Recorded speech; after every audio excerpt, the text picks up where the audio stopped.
Shooting সেটে ঝামেলার জেরে এরাও মানুষ সিনেমা থেকে বাদ পড়লেন জিতু কমল। সোশ্যাল মিডিয়া জুড়ে বিতর্কের ঝড় জিতুকে কেন্দ্র করে। 17ই মার্চ সকালে জানা যায় এরাও মানুষ ছবির সেট থেকে বেরিয়ে গেছেন জিতু কমল। ছবির পরিচালক প্রকাশ লাহিড়ীও বিস্ফোরক অভিযোগ এনেছেন জিতুর বিরুদ্ধে। এমনকি তার জেরেই জিতু নাকি পরিচালককে পায়ে হাত দিয়ে ক্ষমা চাওয়ার কথাও বলেছেন। কিন্তু আসলে সেদিন কি ঘটেছিল সবটা জানালেন অভিনেতা নিজে। জিতু এদিন বিতর্ক প্রসঙ্গে বলেন, ঝামেলা আমার পিছু ছাড়বে না। প্রথম দিন থেকেই ডেটের সমস্যা ছিল। ডেট দেয়, আবার তার 2 দিন আগে ডেট চেঞ্জ করে দেয়, তাও একটা দুটো নয়, 5-6টা দিন। আমি তো SBF এর কাছেও অ্যাকাউন্টেবল, ওদের কাছ থেকে টাকা নেই। দিনের পর দিন আমি ঘরে বসে রয়েছি। জিতু আরও জানান, 16 তারিখ মানে শুটিংয়ের শেষ দিন ওদের কেন মনে হলো যে আমি মেকআপ করছি না, সহযোগিতা করছি না। এরা নতুন। শুটিং শেষ হওয়ার পর বাদ দেওয়া শিল্পীর অনুমতি ছাড়া ডাবিং নিজের মতো করে নেওয়া যায় না, এগুলো জানে না। আমি ওখানে যেহেতু কথা দিয়ে ফেলেছি, ওখানে আমাকে যেতেই হতো। কোনোদিন ঠিক সময়ে গাড়ি দেয়নি, আমি পৌঁছাবো কি করে? কাল আমায় কল টাইম দিয়েছে 8:30টায়, আমি ঢুকেছি 9টায়, পৌঁছাবো কি করে? জিতুর বিস্ফোরক মন্তব্য সামনে আসতেই শোরগোল।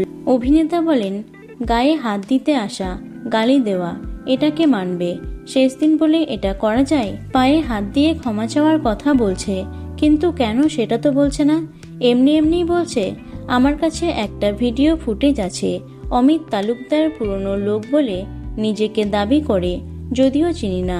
ও বারবার অরূপদা, পিয়াদির নাম করে তাদের দিয়ে থ্রেট করানোর কথা বলে।